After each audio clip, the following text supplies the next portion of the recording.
کرتے ہیں مظفر گڑھ سے بیورو چیف مشتاق احمد آسی کی رپورٹ کے مطابق مظفر گڑھ ڈسٹرکٹ ہیڈ کوارٹر ہسپتال میں یونیسیف کے تعاون آکسیجن پلانٹ کی افتتاحی تقریب سیکرٹری محکمہ پرائمری اور سیکنڈری ہیلتھ کیئر جنوبی پنجاب مہر محمد حیات لت نے یونیسیف پنجاب کے چیف فیلڈ آفس مسٹر ولبراٹ نیگم کے ہمراہ افتتاح کیا۔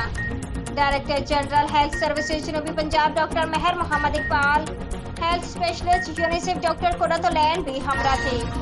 سی ای او health Muzaffargarh doctor Zafar Iqbal, M S T H Q ہسپتال مظفر گڑھ ڈاکٹر ضیاء الحسن بھی اس موقع پر موجود تھے۔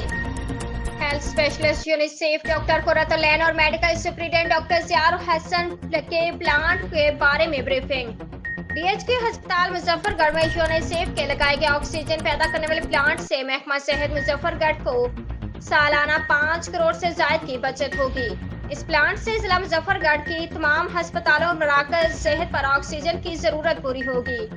ہسپتال میں آئندہ 2 سے 3 ماہ میں 250 کلو واٹ کا سولر پلانٹ بھی آپریشنل کر دیا جائے گا۔